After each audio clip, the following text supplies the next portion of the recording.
Everyone, this is Ding Dong and nandito tayo ngayon para sa ating last random thoughts for 2024. And it's been a long time since nung last time na nakapag-post ako ng ganito, and I'm very thankful because of the positive feedback na natanggap ko after posting three different random thoughts nung previous month.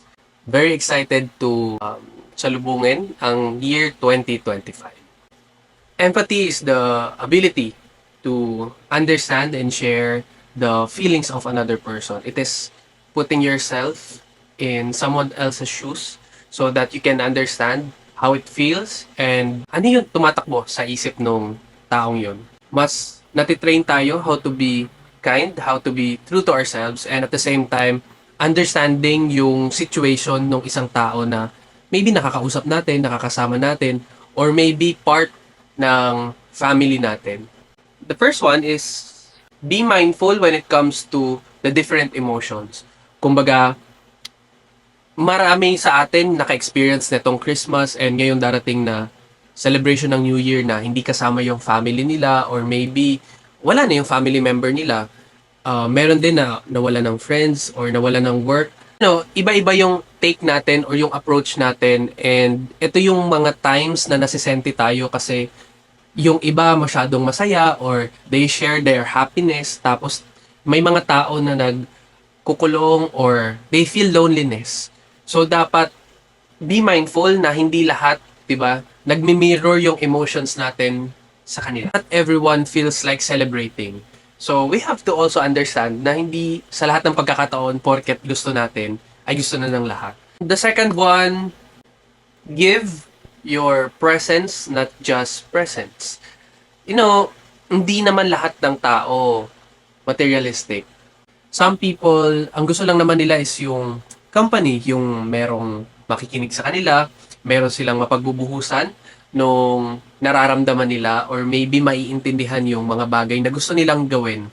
And yung presence, napakahalaga niya kasi imagine kung hindi mo na alam yung gagawin mo and hindi yun napapantay ng kahit anong material na bagay. Ang kailangan mo lang din pala ay simpleng pakikinig, pagtapik ng iba, maaaring yung presensya natin nakakadulot siya ng positive insight dun sa ibang tao. So, not just presence but also your presence. Next would be respecting boundaries. Kasi ngayong sunod-sunod yung celebrations natin, 'di ba? May mga tao din naman talaga that they don't feel celebrating special days. And we also days. And we also have to respect their space. But at the same time, we can also make them feel welcome na pwede silang sumama pero don't pressure them. Next would be small act of kindness. And siguro ito yung isa sa pinaka mahalaga kasi a simple message, a simple thought na naalala mo yung taong yun, and then you just simply text that person right away. It can be big na take nung taong yun. So, ano ba naman yung isang text, and then, di ba, mapapagaan mo yung loob niya, mapapasaya mo siya. So, just a simple act of kindness can go far. Next, avoid comparisons. Kumbaga, don't assume everyone's holiday experience mirrors your own.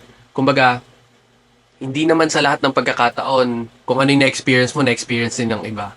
Some people, nag-struggle sila to their financials, family loss, family issues, and they just feel na hindi ganun ka-happy yung araw na to. And very anxious sila sa darating na taon kasi marami pa silang kakaharapin.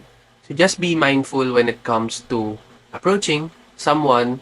And last would be patient and gentle. So, eto siguro yung masasabi kong core of this random thoughts natin today. Kasi yung isang tao may matinding pinagdadaanan, matindi yung iniisip, especially, yung mga bumubuhay ng pamilya, kung tawagin natin mga breadwinners natin, marami silang iniintindi. Marami silang gustong gawin, pero marami rin silang gustong patunayan sa sarili nila. It's just that may mga responsibilities na nasa shoulders nila. So, be gentle. Just be mindful and, be patient regardless of their status, regardless of their situation. Kasi yun naman yung ibig sabihin ng empathy, di ba? Yung nilalagay natin yung sitwasyon natin sa sitwasyon nila. So 2024, it is a year of growth, of different experiences and challenges of course. And itong year na to, personally yung masasabi kong one of the most memorable na nangyari sa buhay ko. And I'm very thankful sa lahat na nangyari at sa lahat ng mga nakapalibot sa akin, sa mga taong nadagdag sa buhay ko at sa mga minamahal naming families, friends, and now yung extended family natin, yung mga supporters natin. Isa lang naman yung lagi nating pinagdadasal, yung continuous blessings to us para maging blessings din tayo sa other people. And ito yung year na sana dumoble or sana trumiple pa yung mga opportunities na natatanggap natin and we can also radiate yung blessings to other people.